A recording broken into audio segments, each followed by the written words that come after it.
Hey guys, I am so glad to be with you. Good to be back together again. Good to see you. My name is Lee Kelso, and I am so glad that you guys came back to check out what's going on with our project. Now, the last video I posted to the channel had to do with the complete and total teardown of the engine of my 1994 Saab 900, and it's been, several weeks since then, and lots of people have been asking for an update, asking, how's it going? Is the car back on the road? What's happening? Well, we're going to cover all of that for you tonight. You're going to learn some pretty stupid things that I did in this process. You know, I'm a rookie mechanic. I've never done anything like this before, and that's really part of the focus of this channel. So if we haven't met, it's good that you know what I do is try to encourage people to get out in the shop and start working on their Saabs. So we've been following the progress of the teardown and rebuild of the engine in my 1994 Saab 900 commemorative edition. And I'll just jump right ahead. For those of you who don't have the patience to wait and kind of stick it out with us here, let me tell you what's going on. The car is now back on the road, and the engine it's running pretty well, actually. It's not perfect. It's got some issues, and I did make some major mistakes along the way. But here she is, and you know, while the engine was out, and I cleaned a few things and polished a few things and sort of took care of some business there. It was time to do all that. And there it's up and running. But if you listen closely and you watch, you'll see that it's trying to figure out its idle speed. You know, Saabs are notorious for having kind of a variable idle. And this one, when the RPMs are up, runs really well, but when you let it drop back down to idle, it can't decide where it wants to be, and it chugs along. There it is, hear that? Chugs along about 500 RPM and tries to die. But we'll get that figured out. There's a vacuum leak or something someplace, and we'll get that figured out. There are some other problems that we have to address, though, and we'll explain those and walk through those as we go through the course of the evening. And if you're going to dump out early on the live stream, don't blame me. I know you got things to do. We've got probably about 20-25 minutes worth of content to share with you here. Let me let you know that the next video we post on the channel is going to be one that a lot of people are concerned about, and that is working on their clutch. So we're going to show you just how you go about changing your clutch and all the steps along the way, a special tool that you're going to find very helpful, and some other things. Did a clutch video earlier, and it's been one of the most widely viewed on the channel, so we'll try that again, and I'll bring you guys up to speed on all of that. Okay, so let's get into the backstory on this car before we start getting into why I had to tear it all down, not once, but twice. Had to tear the engine down and rebuild it twice because of something stupid that I did not do. And I'll tell you about that in just a second. Okay, so the story on this car is it was found at the edge of a junkyard outside of Indianapolis, and a buddy of mine recovered this car, and after I had a mishap that caused the destruction of another one of my Saabs, he was good enough to sell it to me. So this car is, as I said, a 1994 Saab 900 commemorative edition. It is number 91 of the last 500 built for the U.S. market. Had about 130,000 miles on it when I got it, and it was in decent shape. It ran well enough. Perry Ellington is the guy who helped rescue it there, and he got it running and then sold it to me, and I started some work to bring it back into shape. And it ran pretty well once we got things up and running, and man, I just beat the snot out of this car. So yeah, it's 26 years old, but you know, I drive these cars pretty hard, and and that's what I think probably played a key role in the problem. Listen to this. Yeah, did you hear that? I think that was the fuel cutoff coming into play because I was so deep into the throttle there that it was hitting, bouncing up against the fuel cutoff instead of a rev limiter. It has the fuel cutoff. So there you go. That's the car on the road. And then since I had been driving it so hard all the way through the summer, I blew the head gasket. And man, I let it sit through the winter. That was a big mistake because I did not drain the engine. And what happened was coolant accumulated in cylinder number 1. So by the time a buddy named Ted and I got around to lifting the head off, look out! It's raining. yeah, well, yeah, we found a pretty serious problem. Wow. Yeah, wow indeed, Ted. So the inside of cylinder number 1 was coated and stained with a lot of just junk. And that was bad enough, but could probably have been cleaned up. However, once we got looking at it real close, we found a bigger problem. The coolant had pitted the cylinder wall. There, you can see it right there. There's some of that pitting. And the problem there is there's no way you're going to get a good seal. The compression rings are just not going to seal up tight against that. And so this engine would probably never have good compression and leak in oil and smoke and have a bunch of other problems. So what do you do with that? Well, the thing to do was to take it out and have the block either honed and get rid of that imperfection, or bored out, make the cylinders larger, just grind away that pitted area. So that led me to pull the engine for the first time. Pulled it and then stripped it all the way down. You can see a video of that. It's on the channel where we tear the engine apart, and I take it all the way down to the naked engine block. Now, I'd never done anything like that before. It was not particularly difficult, but again, something that I had just never done. So it was a good experience to jump into that and get my hands dirty that way. And that's really, as I said, kind of what this channel is all about. Urging guys to get out in the garage and try something you haven't tried before and keep these old cars on the road.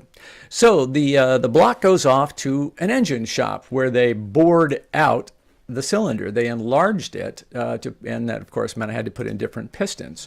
Well, here is some video that the machine shop shot for me, I think on a cell phone or something. They are honing the engine cylinder here.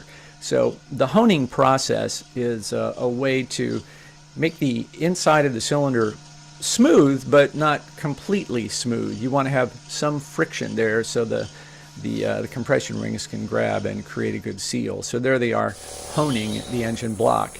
Then they milled the top of the block, and this is the cylinder head. So they cut just a couple millionths of an inch, thousandths of an inch, off of the aluminum on the top of the head, or the bottom of the head, so that you have a perfectly smooth surface to mate to the engine block. These are the Wasner aluminum forged pistons that went back in the car. And these are supposedly a high-performance piston. And there they are stacked up next to the old dirty pistons that came out. And machine shop did a good job for me there in assembling those pistons. And then it was up to me and Ted to put them back in. Now, Ted's a hot rod guy. He's built drag cars, race cars, and muscle cars all through his life. And I've never done anything like that. So I was really glad to have Ted's help getting this all back together. And so as you can see here, the block came back from the shop. I had painted it and cleaned it up a good bit. And there's Ted laying the crankshaft back in. Now, the machine shop polished the crankshaft for me, and we tested it and found that it's all within the specs. It was close to the edge, but the advice of the machine shop is go ahead and run it. It'll be fine.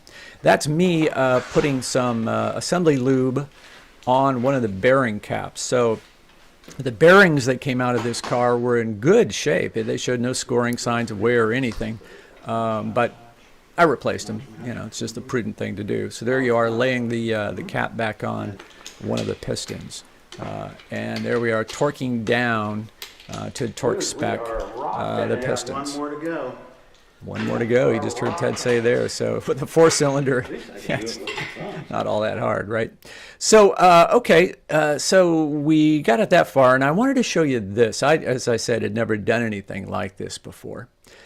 So this is Ted showing me how to prep the pistons to mount the rings and get them back in. So we've got the rings on the pistons there, and he soaked that in oil, and then put the ring compressor device around it, and So what that does is you've got a couple of compression rings and oil scavenge ring. I think there's 3 on these pistons, and there we are. So you set the compressor right over the opening of the piston on the block, and get it all square. That's very important. You want these, they only go in, tolerances are tight.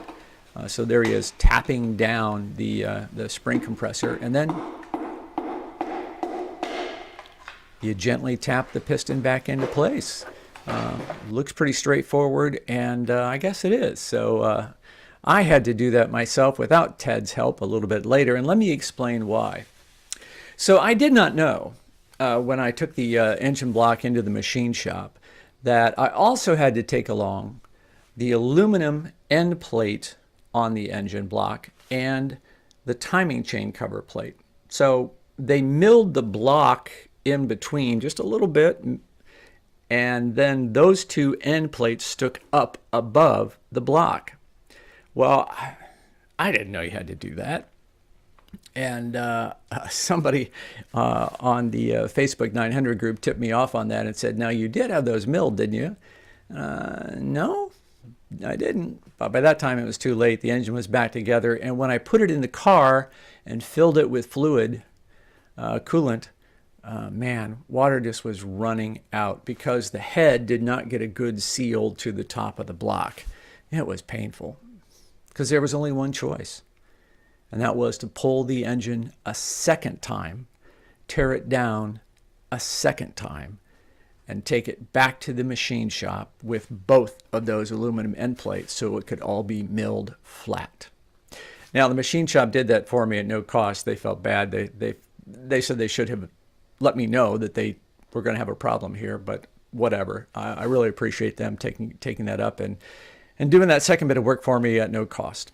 So yeah, it was a pain. I had the thing completely reassembled, all the accessories, everything back together. It was in. I was headed toward actual assembly, or actually engine start, when that fluid leak just sent me in a different direction.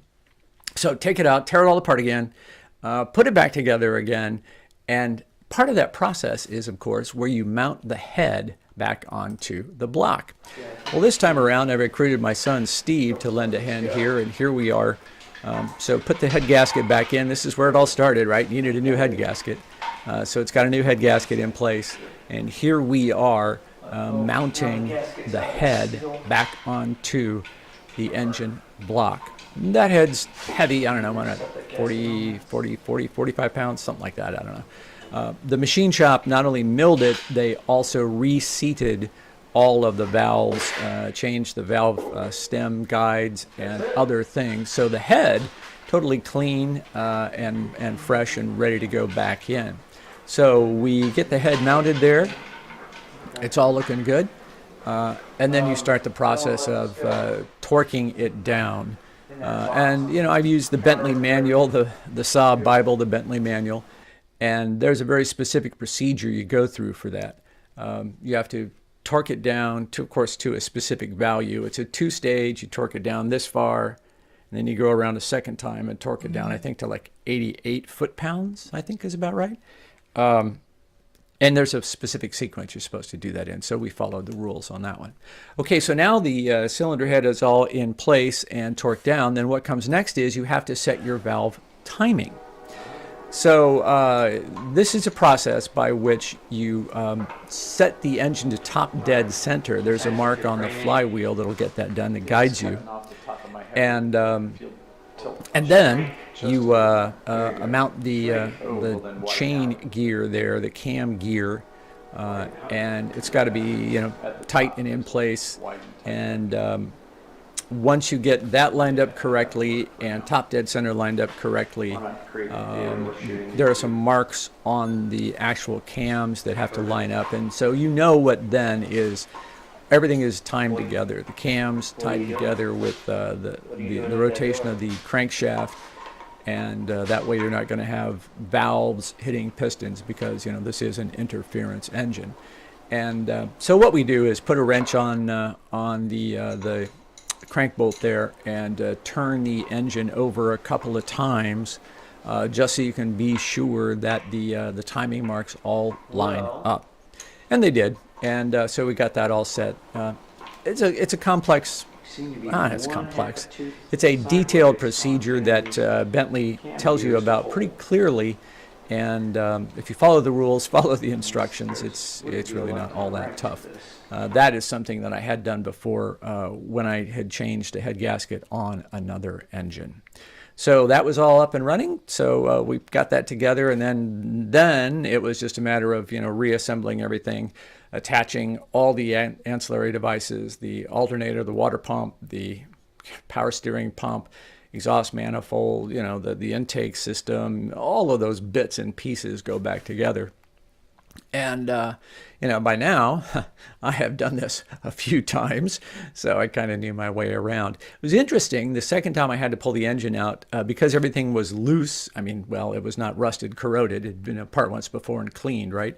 I was able to pull the engine that second time by myself in 3 hours. So it's something I'm not proud of being skilled at, but I think I've gotten there. And while the engine was out, I used that time to clean out the engine bay, of course, scrub it down real well, do a little painting. This is not going to be a show car. That's not the point. It's never going to win concourse. It's just I wanted it to be a reliable summer driver for my wife and I to enjoy. And we're getting closer. We're almost there. So I changed, while this was all apart, I pulled off the front suspension and changed all the control arm bushings. Put in a newer steering rack, changed the ball joints, tie rod ends, all that stuff.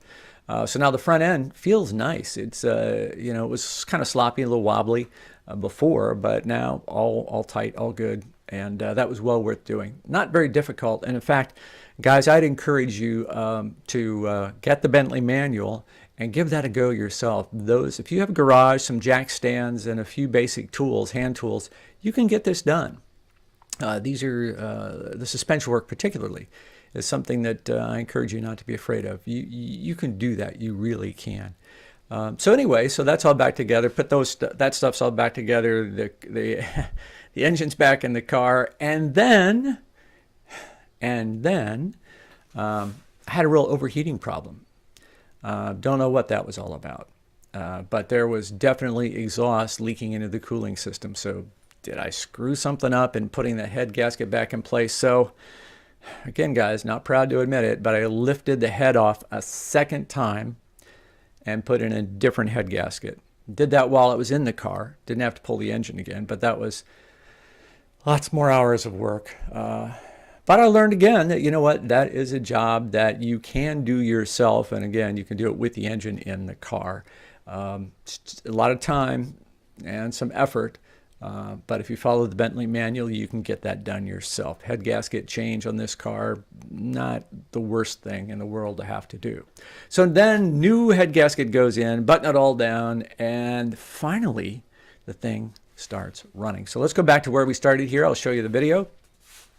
This is the car sitting in the driveway today. It is clean, it is tidy, and it runs well. We've got about, I think almost 800 miles maybe on this now. And the car is running well. Once you get it up above the idle, still chasing that whole idle problem. And that is such a distinctive sound, right? Nothing sounds, to me at least, nothing sounds like that. You'll see I listen to that rattle. Yeah, man, when the RPM gets low, it just struggles not to die. I did the bling thing and put that spark plug plate in red. That may go back to black. I haven't decided on that myself. See what's going on with that. But there you go. That's what's happening. Yeah, listen to it. But like I said, once you get it up into the RPM range, once it's out on the road, it runs well, makes good power. The turbo is performing as it should. It's all looking good. Once I get that idle thing worked out, like I said earlier, it can't decide whether it wants to be between 500 or 1,000 RPM. Now what I'm showing you here is the other problem I have to chase. Look at all that oil collecting in that cross member, huh?